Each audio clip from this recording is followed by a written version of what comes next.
வணக்கம். நான் உங்கள் ரேவதி. அ வீடியோஸ் போட்டு ரொம்ப நாள் ஆச்சு. அது ஒரு குட் நியூஸ் சொல்கிறதுக்காக தான். இந்த வீடியோஸ் எல்லாருக்குமே ரொம்ப ரொம்ப யூஸ்ஃபுல்லாக இருக்கும். வீடியோவை ஸ்கிப் பண்ணாமல் முழுசா பாருங்கள். கண்டிப்பாக யூஸ்ஃபுல்லாக இருக்கும். அதுக்காக தான் இந்த வீடியோ போடுறேன். அதாவது எனக்கு கல்யாணமாகி 6 வருஷம் ஆயிடுச்சு. 6 வருஷமாக எனக்கு குழந்தையே இல்லாமல் இருந்துச்சு. நாங்களும் ஹாஸ்பிட்டல்லாம் போய் பார்த்தோம் செஞ்சோம். ஆனால் 2 பேத்துக்குமே எந்த ஒரு ப்ராப்ளம் இல்லை. எல்லாமே நார்மலாக தான் இருந்துச்சு. ஆனால் இருந்தாலும் குழந்தை நிற்கவே இல்லை. நிறைய ஹாஸ்பிட்டலுக்கு போனோம். ஆனால் ரொம்ப ஹை லெவலில் ட்ரீட்மெண்ட் எடுக்காமல் நார்மலாக செக்கப், நார்மலாக ட்ரீட்மெண்ட்டு தான் எடுத்தோம். அப்படி இருந்துமே குழந்தை நிற்கவே இல்லை. அப்போ கோவிட் வேறு ஒரு 2 வருஷம் போயிடுச்சா.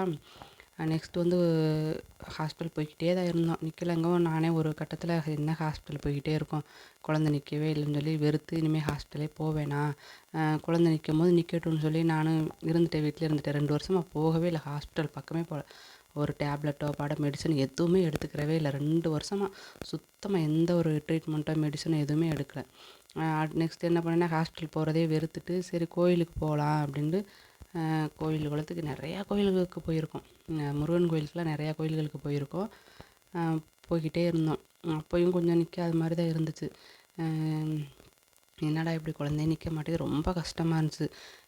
இதனாலேயே ஒரு ஃபங்க்ஷன் கூட போகிறதுக்கு கூட எனக்கு கஷ்டமாக இருக்கும். பார்க்குறவங்களாம் கேட்பாங்க, என்ன குழந்தை இல்லையான்னு சொல்லி கேட்பாங்கன்றதுனால ஒரு ஃபங்க்ஷனுக்கு எங்கேயுமே நான் போகாமல் வீட்டிலேயே தான் இருந்தேன். ஆனால் எங்கள் வீட்டை பொறுத்தவரையில் எங்கள் வீட்டுக்காரரு, மாமியார், நாத்தனார்லாம் ரொம்ப ரொம்ப நல்லவங்க. நான் குழந்தை இல்லைன்னு ஃபீல் பண்ணால் கூட அவங்க என்ன சொல்லுவாங்கன்னா, பரவாயில்ல, இப்போ என்ன இதில் என்ன இருக்குது, அதெல்லாம் கண்டிப்பாக கிடைக்கும், கடவுள் கொடுப்பாரு, குழந்தை இல்லாமலாம் இருக்காது, நீ ஃபீல் பண்ணாத அப்படின்னு சொல்லுவாங்க.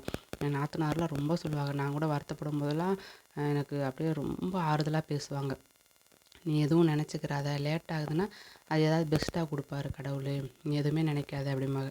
என் வீட்டுக்காரனா அப்பா உண்மையாகவே யாருக்குமே அந்த மாதிரி வீட்டுக்காரர் அமையவே அமையாது. வீட்டுக்காரர் மட்டும் இல்லை, என் நாத்தனார், மாமியார், வீட்டுக்காரர் 3 பேருமே எனக்கு கடவுள் கொடுத்த மிகப்பெரிய வரம்னே நான் சொல்லுவேன். உண்மையாகவே ரொம்ப கத்தி கூட எனக்கு சொல்லுவேன். நான் அவ்வளோ ரொம்ப ரொம்ப நல்லவங்க 3 பேருமே. எனக்கு கிடைச்சது மாதிரி யாருக்குமே கிடைக்காதுன்னே சொல்லுவேன் நான். அவ்வளோ நல்லவங்க. இவர் கூட சொல்லியிருந்தார், குழந்தை இல்லாட்டி அப்பா எனக்கு நீ குழந்தை, உனக்கு நான் குழந்தை, அப்படி இருந்துக்கலாம், அதனால் ஒன்றும் இல்லை, நீ எதுவுமே நினைக்காத, விட்டுரு அப்படின்னு தான் சொல்லுவார். இருந்தாலும் மனசு கஷ்டமாக இருக்கும்ல குழந்தை இல்லைன்றது. அப்படின்னா தான் எங்கள் வீட்டு ஆளுகளை கூட சமாளிச்சிருவேன். வெளியில் தெருவில் போகிறவங்க வர்றவங்களாம் ரொம்ப ஏதாவது, என்னத்த உனக்கு இன்னும் குழந்தை இல்லையா, ஆஸ்பத்திரியில் பார்க்குறீங்களா பார்க்கலையா, இப்படியெல்லாம் கேட்டுக்கிட்டே இருப்பாங்க. ரொம்ப கஷ்டமாகவே இருக்கும் எனக்கு. நான் சரின்ட்டு யூடியூப்பில் வீடியோஸ் எல்லாம் நிறையா பார்த்துக்கிட்டே இருப்பேன். இருக்கும்போது தான் மகா கந்த சஷ்டி விரதத்தை பற்றி எனக்கு உண்மையாகவே முன்னாடியெல்லாம் தெரியாது. ஏன்னா நான் அவ்வளோக்கா விரதம்லாம் இருந்ததே இல்லை. அவ்வளோ என்ன விரதமே இருந்ததில்லை நான். என்னால் எல்லாம் சாப்பிடாமலாம் ஒரு டைம் சாப்பிடாட்டாலும் கூட ரொம்ப பசி எடுக்கும், சாப்பிடாமல் இருக்கவே முடியாது. அப்போ அந்தளவுக்குலாம் விரதம் இருந்ததில்லை. அப்போ இந்த கந்த சஷ்டி விரதத்தை பார்த்தேன் நான். பார்த்தா 7 நாள் விரதம் இருக்கணும்னு சொன்னாங்க. சரி நம்ம இருந்து பார்ப்போம் அப்படின்னு இவர்கிட்ட கூட கேட்டேன், 7 நாள் விரதம் இருக்குண்டு. இவர் சொன்னார், விரதமெல்லாம் இருக்க வேணாம், முருகரை வேணால் நல்லா நம்பிக்கையாக கும்பிடு, விரதமெல்லாம் உன்னால் இருக்க முடியாது, அதுவும் 7 நாளுங்கிறது ரொம்ப கஷ்டம் அப்படின்றார். ஏன்னா அவர் இருக்க முடியாது, அவர் என்ன ஆஃபீஸுக்கு போகிறாரா, ஒர்க் பண்ணுறதுனால விரதம் இருக்க முடியாது. அப்போ நீங்கள் இருக்க வேணாம், நான் மட்டும் இருக்கேன்னு சொன்னேன். அவர் ஃபஸ்ட்டு ஒத்து வரல, ஃபஸ்ட்டு வேணான்னு தான் சொல்லியிருந்தார். அப்புறம் சரி உன் விருப்பம் அப்படின்ட்டார். அவர் எதுவுமே சொல்ல மாட்டார். நான் எது கேட்டாலும் இது பண்ணாலும் உன்னோட விருப்பம்ப்பா, சரிப்பா பண்ணுன்னு சொல்லிடுவார். அதோட சரின்ட்டு 7 நாளாக விரதம் இருந்தேன் நான். அதாவது எப்படின்னா ரொம்ப ரொம்ப நம்பிக்கையாக, அதாவது இதுக்கு முன்னாடிலாம் கோயிலுக்கெல்லாம் போயிருக்கோம், செஞ்சுருக்கோம், குழந்தை வேணும்னு சொல்லி அழுதெல்லாம் வேண்டியிருக்கேன். ஆனால் இந்த தடவை ரொம்ப நம்ம நம்பிக்கையாக இருக்கணும், ஒரே முழு நம்பிக்கையாக நம்ம இந்த விரதத்தை இருந்து முடிக்கணும், இடையில எந்த ஒரு காரணத்துக்காகவும் இந்த விரதத்தை நிறுத்தக்கூடாதுன்னு முன்னாடியே முடிவு பண்ணி வச்சு அந்த விரதத்தை ஸ்டார்ட் பண்ணேன் நான். 7 நாள் இருந்தேன். அதாவது ரொம்ப நம்பிக்கையாக இருந்தேன் நான். எப்படின்னா எனக்கு குழந்தை கிடச்சிருச்சு, முருகர் கொடுத்துட்டாரு அப்படியே நினச்சே தான் நான் விரதத்தை இருந்தேன். நான் முருகர் சிலை ஒன்று வச்சுருக்கேன். அந்த முருகர் பாதத்தை வச்சு காலை பிடிச்சிக்கிருவேன். காலை பிடிச்சிட்டு கெட்டியாக பிடிச்சிக்கிட்டு, நீ கொடுத்து தான் ஆகணும், நீ கொடுக்குற வரைக்கும் உன்னை விடவே மாட்டேன் முருகா, நீ தான் எனக்கு எல்லாமே. எனக்கு அப்பா அம்மாலாம் கிடையாது. நான் லவ் மேரேஜ் தான் பண்ணேன். எனக்கு அப்பா அம்மாலாம் கிடையாது. அப்போ எனக்கு நீ தான் அப்பா அம்மா எல்லாமே, நீ தான் எனக்கு நீ தான் கொடுக்கணும், எனக்கு குழந்தைய கொடுத்தே ஆகணும், நீ கொடுக்குற வரைக்கும் நான் விட மாட்டேன் உன்னைய, நீ கொடுக்கணுன்ட்டு. அதாவது நம்ம இப்போ வீட்டாளர்கள்ட்ட பேசுவோம்ல, அது மாதிரியே முருகர்கிட்ட பேசினேன் நான். ஒரு உரிமையாக முருகர்கிட்ட பேசி, நீ கொடுத்துட்டேனே நான் நினச்சிக்கிறேன், கொடுத்துட்டே நினச்சே தான் நான் சாமி கும்பிட்றேன்னு சொல்லி நான் ரொம்ப நம்பிக்கையாக தான் சாமி கும்பிட்டேன். ஒரு 7 நாளா விரதம் இருந்து கந்த சஷ்டி கவசம் படிக்கிறது பகல் முழுக்க எப்படி விரதம் இருக்கணுமோ அந்த முறைப்படி விரதம் இருந்தேன். இந்த இந்த விரதம் வந்து எப்படி இருக்கணும்னு சொல்லி தெரியாதவங்க என்னோட வீடியோஸில் போய் பாருங்கள், ஷார்ட்ஸில் போட்டிருப்பேன். அதை ஃபாலோ பண்ணி கூட நீங்கள் விரதம் இருங்க. ரொம்ப ரொம்ப விரதம் இருந்தேன். எனக்கு அதோட இந்த மாதமே நின்றணும்னு சொல்லி விரதம் இருந்தேன் நான் முருகா, நான் வந்து இந்த 7 நாள் விரதம் இருக்கேன். நான் இது வரைக்கும் என் லைஃப்பில் விரதம் இருந்தது கிடையாது. ஆனால் இப்போ வந்து குழந்தைக்காக என்ன வேணாலும் பண்ண நான் ரெடியாக இருக்கேன்னு தான் நான் இந்த விரதம் இருக்கேன். நான் நல்லபடியாக விரதத்தை இருக்கணும்னு சொல்லி இருந்தேன்.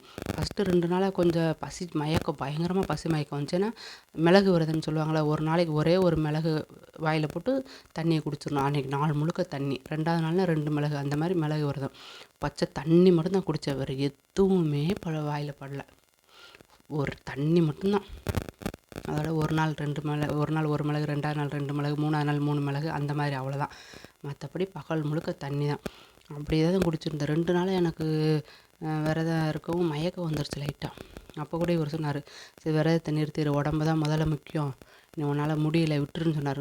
நான் விடவே மாட்டேன், முருகர் அதெல்லாம் என்னை வந்து பசிக்க விடாமல் பார்த்துக்குருவார் அப்படின்னு சொன்னேன் இவர்கிட்ட. அதோட அதே மாதிரியேவும் 3வது நாள் இருந்து எனக்கு அவ்வளோக்கா பசிக்கவே இல்லை. பசிக்கும், ஆனால் ரொம்ப பசிக்காது. அதோட அப்படியே 4வது நாள் 5வது நாள் 6வது நாள் 7வது நாள் அப்படியே போயிடுச்சு, ஈஸியாக போயிடுச்சு எனக்கு. அதுக்கப்புறமா அதை யோசித்து பார்த்தா விரதம் இருந்த மாதிரியே எனக்கு தெரியல, ஈஸியாக இருந்து முடிஞ்சது மாதிரி இருந்துச்சு. ஆனால் ரொம்ப பக்தியோட, ரொம்ப ஒரு நம்பிக்கையோட விரதம் இருக்கிறது வந்து சாதாரண விஷயம் கிடையாது, கடுமையான விரதம் இது வந்து கந்த சஷ்டி விரதம் வந்து. அதனால் ரொம்ப பக்தியோட, ரொம்ப நம்பிக்கையோடு இருக்கணும் நம்ம வந்து அந்த விரதத்தை வந்து. அந்த மாதிரி இருந்தாலும் முருகர்கிட்ட வேண்டுனது, இந்த மாதமே எனக்கு நிற்கணும் அப்படின்னு தான் வேண்டுனேன். இந்த மாதமே எனக்கு குழந்தை நிற்கணும், நீ கொடுத்தே ஆகணும் முருகா அப்படின்னு தான் நான் வேண்டினேன். ரொம்ப அந்த கந்த சஷ்டி கவசம் படிக்கிறதோட திருப்புகழ், திருவெண்காட்டு பதிகம், இதெல்லாம் நான் படித்தேன். நான் உங்களுக்கு அடுத்தடுத்த வீடியோஸில் போடுறேன் நான் என்னென்ன படித்தேன்றதை வந்து. ஆனால் உண்மையாகவே 100% நான் 1000% கூட அப்படியே ஒர்க் ஆகுது. அந்த இது வந்து இந்த கந்த சஷ்டி விரதம் இருந்தது வந்து நான் கூட ஃபஸ்ட்டு முன்னாடி நம்பலைன்னா அவ்வளோக்கா எனக்கு தெரியவும் செய்யாது, அதை நம்பவும் இல்லை நான். ஆனால் இப்போ இந்த விரதம் இருந்ததுனால எனக்கு குழந்தை நின்றுச்சுன்னா என்னால் உண்மையாகவே அவ்வளோ ஒரு இதாக இருக்குது. முருகன் அருள் உண்மையாகவே ரொம்ப முழுமையாக கிடச்சிருக்கு இந்த விரதத்துக்கு வந்து. எனக்கு அதே மாதமே நான் நினச்சேன், சரி நமக்கு விரதம் இருக்கும்போது நம்பிக்கை இருந்துச்சு, விரதம் இருந்து முடிஞ்சதுக்கப்புறம் இந்த மாதம் நமக்கு நிற்குமா, நம்ம முருகர்கிட்ட வேண்டணும் நிற்குமாண்டே யோசிச்சுக்கிட்டே இருந்தேன். கொஞ்சம் 2 நாள் தள்ளி போயிருந்துச்சு. அப்போ இவர் கூட சொன்னார், டெஸ்ட் கார்டு வாங்கிட்டு வந்து டெஸ்ட் பண்ணி பார்ப்போம்னு சொன்னார். நான் சொன்னேன், வேண்டாம் எனக்கு பயமாக இருக்குது, ஒருவேளை இல்லாட்டி என் மனசு வந்து அதை வந்து ஏற்றுக்கிறது ரொம்ப கஷ்டமாக இருக்கும் அப்படின்னு சொன்னேன். அப்புறம் எக்ஸ்ட்ரா 2 நாள் ஆயிடுச்சு, 4 நாள் ஆயிடுச்சு. அப்போ கூட வாங்கிட்டு வரோம்னு சொன்னார். இல்லை இன்னும் 2 நாள் போகட்டுண்டு.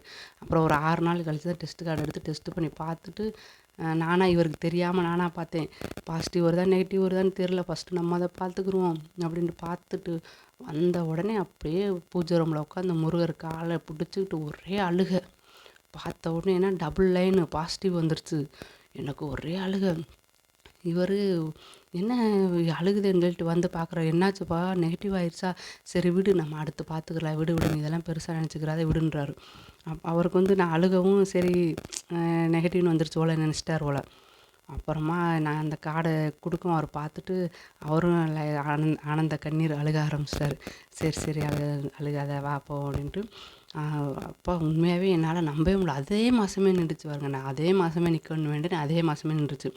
போன வருஷம் சஷ்டி விரதம் இருந்தேன், இந்த வருஷம் என் கையில் குழந்தை இருக்குது, பெண் குழந்தை, அழகான பெண் குழந்தை மகாலட்சுமியே வீட்டுக்கு வந்திருக்கு. நான் முருகர்கிட்ட வேண்டுனதே அப்படி, எனக்கு அம்மா அப்பாலாம் கிடையாது, எனக்கு அம்மா வேணும் அப்படின்னு தான் வேண்டிக்கிட்டு இருந்தேன் நான். அதே மாதிரி எனக்கு பெண் குழந்தை நல்லா சூப்பராக அழகாக இருக்காங்க. எனக்கு போன சஷ்டிக்கு விரதம் இருந்து இந்த சஷ்டிக்கு என் கையில் குழந்தை இருக்குது. கண்டிப்பாக நீங்கள் எல்லாருமே நீங்கள் வந்து விரதம் இருங்க, கண்டிப்பாக நடக்கும். முருகர் மேலே ரொம்ப ரொம்ப நம்பிக்கையாக இருந்து விரதம் இருங்க, கண்டிப்பாக நடக்கும்.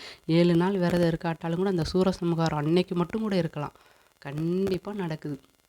எல்லாருமே இதை வந்து கண்டிப்பாக குழந்தைக்காக மட்டும் கிடையாது, நம்ம எனக்கு வீடு வேணும், நிலை வேணும், இல்லை பிள்ளைய நல்லா படிக்கணும், இல்லை என் குடும்பமே ஒரு சந்தோஷமாக இருக்கணும் அப்படிங்கிறதுக்காக எல்லா விஷயம் நமக்கு என்னென்ன தேவையோ அந்த தேவைகளுக்காக இந்த கந்த சஷ்டி விரதம் இருக்கலாம். குழந்தைக்காக மட்டும் கிடையாது இந்த விரதம், எல்லா தேவைகளுக்காகவும் தான். நமக்கு என்ன தேவையோ அதுக்காக முருகர்கிட்ட வேண்டி நம்ம இருந்தோம்னா அது வந்து கண்டிப்பாக நடக்குது, 100% நடக்குது. நீங்கள் எல்லாருமே கண்டிப்பாக விரதம் இருங்க. 7 நாள் இருக்க முடியாதவங்க 1 நாள் மட்டுமே விரதம் இருங்க, அது வந்து கண்டிப்பாக நடக்கும். இன்னொரு விஷயம் என்னென்னா, நான் விரதம் இருந்து எனக்கு குழந்தை நின்றதுக்கப்புறம் கரெக்டாக நான் 3 பேர்த்துக்கு சொன்னேன், குழந்தை இல்லாதவங்களுக்கு.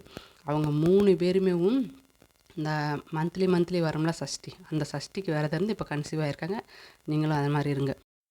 உண்மையாகவே இந்த விரதத்தை நம்பிக்கையோடு எல்லாருமே இருங்க, கண்டிப்பாக பலன் கிடைக்கும். ஏதாவது டவுட் இருந்தால் கமெண்ட்ஸில் கேளுங்க, கண்டிப்பாக நான் சொல்கிறேன். என்னோடய சேனல்லையும் போய் செக் பண்ணி பாருங்கள். எல்லோரும் இந்த வீடியோவை ஸ்கிப் பண்ணாமல் பாருங்கள், கண்டிப்பாக பலன் கிடைக்கும்.